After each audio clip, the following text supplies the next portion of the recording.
The horizon burned red as the sun dipped low over the parched plains of Kenya, painting the village of Kitali in hues of fire and shadow. The air was thick with dust, stirred by the restless feet of children who paused mid-game, their laughter snuffed out by a sudden chilling stillness.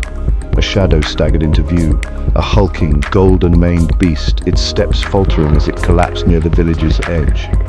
The villagers gasped, their eyes wide with fear and wonder. It was a lion, a creature of legend and terror, now reduced to a broken heap, its blood staining the cracked earth. Hundreds of miles from its savannah kingdom, this dying king had stumbled into their world, and in that moment, the fate of Kitali hung in the balance. Kitali was a place of survival, its people hardened by the relentless sun and the whims of a land that offered little mercy. They tended goats and maize, their lives bound to the rhythms of drought and fleeting rains. Lions were a distant threat, their roars carried on the wind from the wilds far beyond the village's reach. Yet here one lay, its massive chest heaving, its amber eyes clouded with pain. The wound on its flank was deep, a jagged tear crusted with blood and dirt, likely the work of a poacher's spear or a rival's claw. The villagers gathered, their voices a tumult of fear and indecision. Some clutched spears ready to end the threat. Others whispered of omens, of a test from the heavens. Amid the chaos, one man stepped forward, Juma, a herder with hands roughened by years of toil and eyes that held a quiet resolve. Juma knelt beside the lion, his heart hammering as he met its gaze.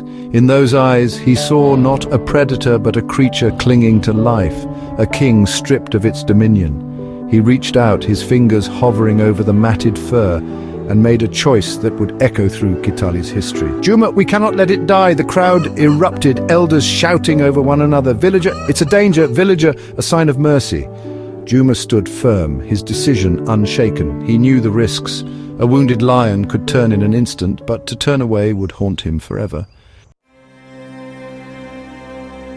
As twilight cloaked the village, a new figure emerged from the shadows. Dr. Amina, a wildlife expert who had arrived days earlier to study the region's birds. Amina was a woman of iron will, her sharp mind honed by years in the field. She had heard the commotion from her camp and rushed to investigate, her medical kit slung over her shoulder. Kneeling beside the lion, she assessed the damage with a practiced eye. Amina, male, about 5 years old. He's lost blood and the infection's spreading. We don't have much time. Juma met her gaze and an unspoken pact formed between them. Together, they would defy the impossible and fight to save this lion's life. The first task was daunting, stabilizing the beast. Amina's kit, designed for smaller creatures, was ill-suited for a 400-pound predator. She had sedatives, but the dose was uncertain. "Amina, we need to clean the wound and stop the bleeding," Juma nodded, rallying the villagers who dared to help. Among them was Nia, a young woman with a fiery spirit and a knack for resourcefulness. "Nia, it's not much, but it'll do." The scene that unfolded was a dance of courage and chaos. Amina injected the sedative, her hands steady as the lion's head slumped. Juma held its paws, his muscles straining, while Nia flushed the wound, the stench of decay testing their resolve. Amina stitched the gash with a needle too small for the task, her brow furrowed in concentration. The lion twitched, its breaths shallow, and for a moment they feared they'd lost him. "Juma, stay with us." The villagers watched, their fear giving way to awe as the lion clung to life. The night wore on, the stars bearing witness to their struggle. The lion stabilized, but the battle was far from won. "Amina, he needs antibiotics, food, and a way back to his territory. If he stays, he'll die or become a threat." The nearest sanctuary was hundreds of miles away across treacherous terrain. Transporting a lion in such conditions seemed a fool's errand, but Juma refused to yield. "Juma, we've come this far, we'll find a way." Amina nodded, her mind racing. She had contacts in the Kenya Wildlife Service, but reaching them meant a 2-day trek to a town with a signal. Time was their enemy, but they had no choice. At dawn, they hatched a plan. The villagers would build a stretcher to move the lion to a clearing for a helicopter rescue, while Amina journeyed for help. "Amina, Keep him alive, I'll bring the cavalry. The villagers rallied, their skepticism replaced by purpose. Men hacked branches from the acacia tree, weaving them into a frame, while women stitched blankets and hides into a sling. He's a king. We'll treat him like one. Juma tended the lion, feeding it morsels and water, its strength waxing and waning. The villagers guarded it, their fear transformed into reverence. Children dubbed it Simba, Swahili for lion, and whispered tales of the lost king. But danger lurked. Poachers, drawn by rumors of the lion, crept closer under cover of night. Juma awoke to their footsteps, grabbing a spear and rallying the guards. The intruders fled, but the threat lingered, a shadow over their fragile hope. Amina's trek was a trial of endurance. The path wound through rocky ravines and thorny thickets, the sun a relentless foe. She carried water and her satellite phone, her legs aching with each step. On the second day she faced a swollen river, its currents a deadly trap with no bridge. She tied a vine rope to a tree and waded in, the water clawing at her. She nearly drowned, but her will held firm.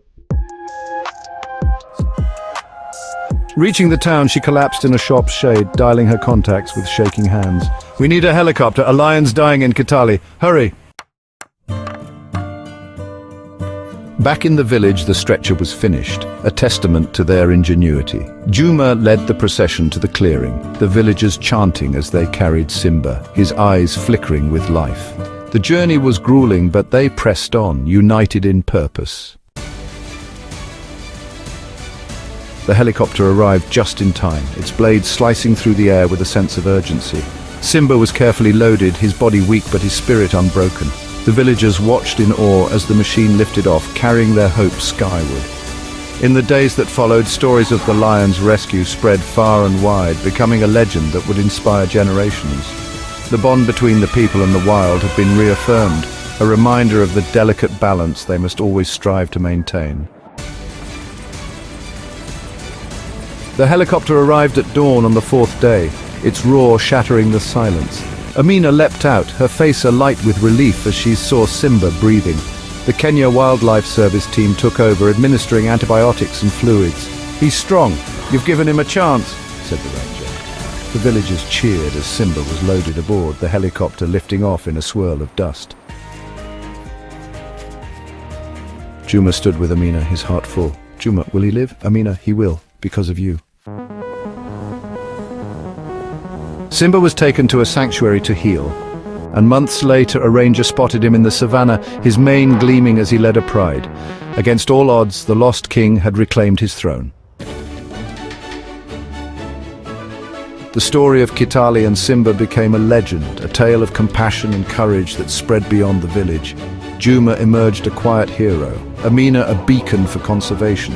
The villagers had not just saved a lion, they had preserved a piece of their world, a legacy of hope in a harsh land. And as the sun set over the plains, Simba's roar echoed on the wind, a testament to the wild's enduring spirit. If you like this story, hit like and subscribe to my channel.